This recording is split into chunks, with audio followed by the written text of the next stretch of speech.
लोग क्या पढ़ेंगे? कोशिका। जो 9th का कितना चैप्टर है?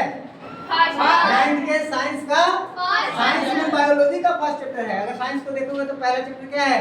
पदार्थ, हमारे आसपास के पदार्थ। लेकिन बायोलॉजी को लोगे 9th में तो पहला चैप्टर क्या है? कोशिका। ठीक है, तो कोशिका क्या है? कोशिका सभी जीवों का संरचनात्मक और क्रियात्मक इकाई। इसको क्यों कहते हैं संरचनात्मक? बताओ, संरचनात्मक क्यों कहते हैं और क्रियात्मक क्यों कहते हैं? तो अगर हम लोग देखें कि कोई भी बिल्डिंग ब्लॉक किससे बना है?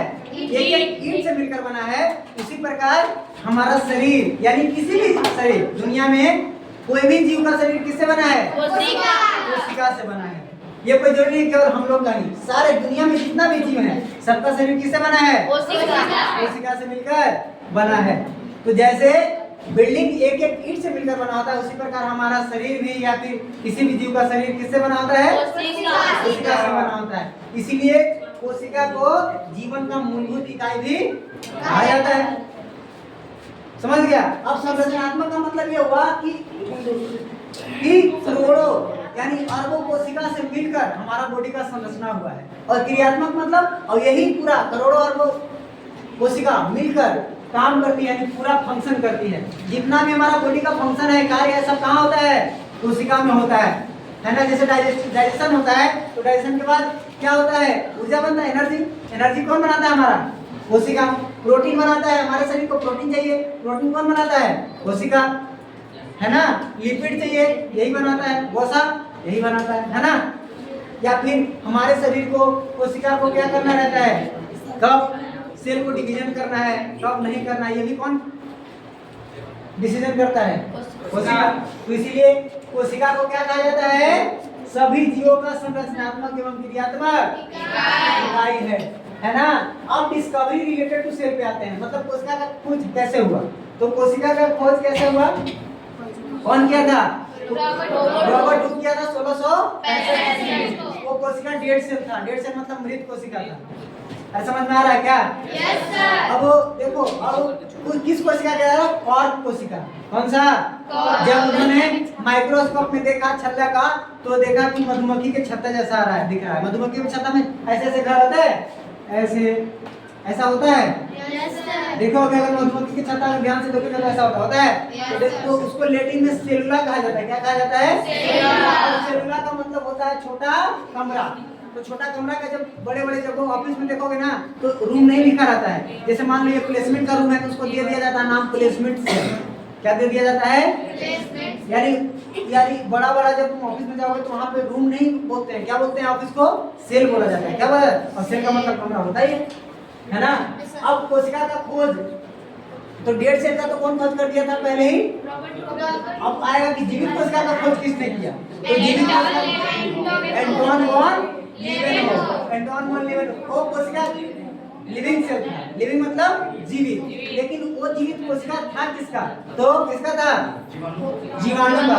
जो पानी में तालाब में होते हैं जीवाणु, बैक्टीरिया, उसका देखे से, है ना। अब आते हैं केंद्र तो कोशिका के अंदर होता है ना। तो कोशिका के सेंटर में होता है केंद्र, है यहाँ पे होता है केंद्र, और इधर होता है साइटोप्लाज्म, यानी कि कोशिका द्रव्य, कोशिका द्रव। तो अब देखो, तो केंद्र का खोज कौन किया था? रॉबर्ट ब्राउन, शायद 1831 में। कब? 1831। कुछ मत बना, ये रॉबर्ट हुक है और ये रॉबर्ट ब्राउन है। अब कोशिका के, अब कोई भी कोशिका होगा, जनरली 3 चीजें मिलेगा ही मिलेगा। कौन कौन? कोशिका झिल्ली, कोशिका द्रव्य और केंद्र। तो कोई भी चीज होगा, कोशिका के बाहर में परत होता है, आवरण। हल्ला हो गया। कोशिका के बाहर में आवरण या परत होता है। जैसे हम ही हैं तो हमारे बाहर में परत है, स्किन। उसी प्रकार कोशिका है, तो कोशिका को सेफ्टी करने के लिए कोई चीज चाहिए कि नहीं चाहिए? तो कोशिका के ऊपर बाहर एक आवरण होता है। आवरण मतलब एक परत होता है ना, मेम्ब्रेन होता है, जिसको क्या कहते हैं? कोशिका झिल्ली। अब कोशिका झिल्ली को, अब देखो, कोशिका झिल्ली का काम ये भी है कि ये कोशिका, कितना कोशिका है? तो हमारे खरबों कोशिका है, 10 to the power 9 सेल, कितना सेल है? तो कैसे पता चला कितना सेल है? तो कोशिका को अलग करने के लिए, गिनने के लिए हमको ये तो चीज मालूम होना चाहिए कि इतना कोशिका है, कैसे कैसे गिना गया। तो कोशिका को अलग करने के लिए मान लो इस कमरा को हमको, ये बिल्डिंग है, ठीक है, तो बिल्डिंग में कमरा कैसे पता चला कि एक इधर कमरा है, एक उधर कमरा है, उधर कमरा है। तो ये कमरा को अलग अलग कौन कर रहा है? दीवार। अगर ये दीवार नहीं होता तो हम कमरा इसको बोलते हैं, ये बोलते हैं पूरा हॉल ही है। तो उसी प्रकार कोशिका को कैसे गिनेंगे? तो कोशिका को अलग कौन कर रहा है? मान लो यहाँ भी एक कोशिका है, यहाँ भी एक कोशिका है, तो तीन कोशिका कैसे बोले? एक इसका ये अलग कर रहा है, ये अलग कर रहा है, ये अलग कर रहा है, कर रहा है कि नहीं कर रहा है? तो कोशिका को भी अलग कौन करता है? कोशिका झिल्ली। तो यानी कि कोशिका झिल्ली एक कोशिका को दूसरी कोशिका से क्या करता है? अलग करता है। ये भी काम हो गया इसका। अब कोशिका झिल्ली क्या होता है? जैसे हम लोग खाना खाते हैं, ऑक्सीजन लेते हैं, तो ये सारा काम कहाँ होता है? कोशिका के अंदर होता है। एनर्जी का बनना, जैसे हम लोग ऑक्सीजन लेते हैं सांस, ये भी कहाँ जाता है? कोशिका के अंदर ही जाता है। जैसे हम लोग सांस लेते हैं, तो सांस लेते हैं तो लंग्स में जाता है, लंग्स ब्लड को देता है, ब्लड सेल में, ब्लड सेल को देता है ऑक्सीजन को। अब ऑक्सीजन बनाता है सेल, सेल ऑक्सीजन किस लिए लेता है? एनर्जी बनाने के लिए। तो अब सेल को ऑक्सीजन की जरूरत है, तो कहाँ से लेगा?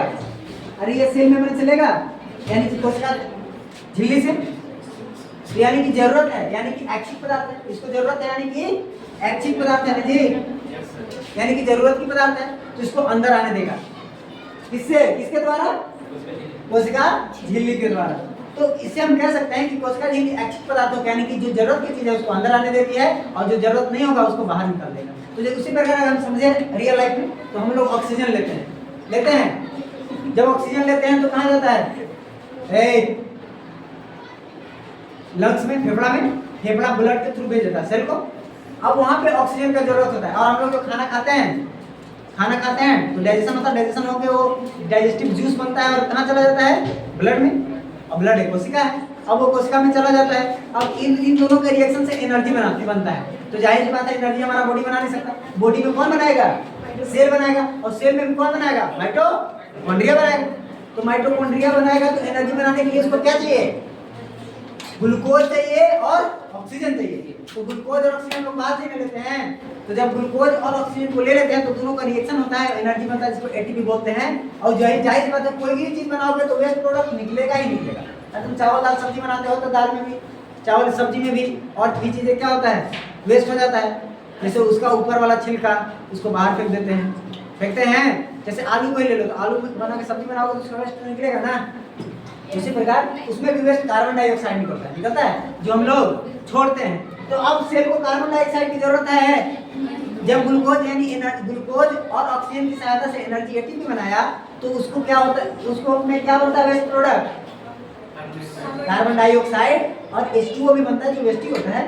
तो कार्बन डाइऑक्साइड को क्या कर देगा? इतना कहे कि तुम मेरे लायक नहीं है, मेरे जरूरत की अब चीज तुम नहीं, इसको बाहर निकाल देता है। किसमें भेज देता है? ब्लड को। और ब्लड किसमें भेज देता है? लंग्स में। और लंग्स के थ्रू हम एक्सहेल कर देते हैं। एक्सहेल का मतलब निकाल देते हैं। जो हम लोग छोड़ते हैं क्या है? Carbon dioxide. तो कार्बन डाइऑक्साइड कहाँ से होकर आता है? कहाँ से गुजर के आता है? कोशिका से गुजर के आता है। पहले पता था ये, केवल इतना जानते थे कि हम लोग छोड़ते हैं कार्बन डाइऑक्साइड और लेते हैं ऑक्सीजन। तो इतना जानने से काम नहीं होगा, और थोड़ा डिटेल में जाओ, है ना। चलो समझ गए कोशिका झिल्ली। तो कोशिका झिल्ली कोशिका के बाहर पाई जाने वाली आवरण या परत है ना, जो कोशिका को एक दूसरे से अलग करता है ना।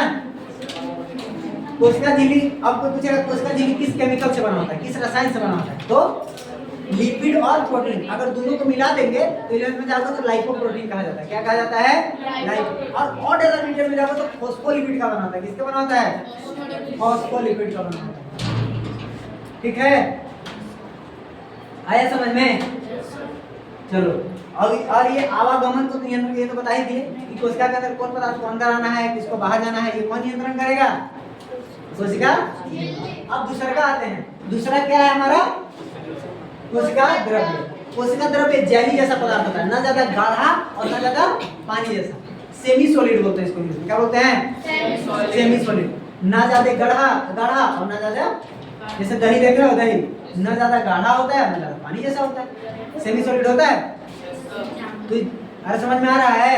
तो जेली जैसा पदार्थ होता है जो क्या, जिसमें क्या होता है? कोशिका अंगक होता है। और कोशिका द्रव्य में ये जो रिएक्शन हो रहा है, जैसे हमने कहा कि एनर्जी का रिएक्शन होता है। तो एनर्जी का रिएक्शन, एनर्जी जहाँ बनता है वो कहाँ बनता है? तो साइटोप्लाज्म में ही होता है। अरे माइटोकॉन्ड्रिया कहाँ है? साइटोप्लाज्म में ही है। लाइसोसोम कहाँ है? साइटोप्लाज्म में ही है। एंडोप्लाज्मिक रेटिकुलम कहाँ है? साइटोप्लाज्म में ही है। समझ गए? तो सारे चीजें यानी कि जितना भी मेटाबॉलिक रिएक्शन है वो कहाँ होता है? अरे कहाँ होता है? साइटोप्लाज्म में। ये चीज याद रखना है कि जितना भी अपापचय उपापचय अभिक्रिया है वो सारा कहाँ होता है? साइटोप्लाज्म यानी कि कोशिका द्रव्य में। क्यों नहीं बोल रही है स्मृति? अरे ये चीज बोल सकते हो, आपस में बातें नहीं करनी, बस ऐसा थोड़ी है। समझ गया? अब आ गया तो इसमें कोशिका अंगक भी पाया जाता है। कहाँ कोशिका अंगक मिलता है? बोलो। कोशिका द्रव्य में। तो कोशिका द्रव्य में जैसे माइटोकॉन्ड्रिया क्या है और अंतरप्राज्य लाइसोसोम ये सब क्या है? कोशिका अंगक है। इसको इंग्लिश में बोलते हैं सेल ऑर्गेनेलिस। ठीक है? अब तीसरा क्या बच गया हमारा? केंद्र। केंद्र देखो जैसे हम लोग अपना दिमाग से चलते हैं ना जी, हमको क्या करना है क्या नहीं करना हमारा दिमाग कहता है, उसी प्रकार कोशिका को क्या करना है क्या नहीं करना उसका मालिक कौन है? केंद्र। तुम हो? कौन बोला हम? तो कोशिका को नियंत्रण कौन करता है? केंद्र। कब क्या करना है, कब एनर्जी बनाना है, कब नहीं बनाना है, कब है ना, कब सेल को मार देना है, कब सेल को डिवीजन करना है ना, वो कौन करता है? तो केंद्र को इसीलिए कोशिका का नियंत्रक केंद्र भी कहा जाता है ना, कंट्रोल करता है। इसलिए इसको बोला जाता है इंग्लिश में nucleus is the control system of the cell. समझ गए? और केंद्र के अंदर भी जैसे कोशिका के अंदर क्या पाया जाता है? जलीय पदार्थ, उसको कोशिका द्रव्य कहते हैं। और केंद्र के अंदर भी क्या पाया जाता है? जलीय सा, उसमें भी पदार्थ पाया जाता है, लेकिन उसको कोशिका द्रव्य नहीं कहते। क्या कहते हैं? केंद्रक द्रव्य। अब देखो कोशिका द्रव्य और केंद्रक द्रव्य दोनों को जब मिला देते हैं, अब देखो कोशिका के अंदर पाया जा रहा था कोशिका द्रव्य और केंद्र के अंदर पाया जा रहा था केंद्रक द्रव्य, तो दोनों को अलग अलग बोलेंगे? नहीं, जब दोनों को मिला के बोलेंगे कोशिका द्रव्य प्लस केंद्रक द्रव्य, दोनों को मिला देंगे तो क्या बन जाएगा? जीव द्रव्य। क्या बन जाएगा? जीव द्रव्य, है ना।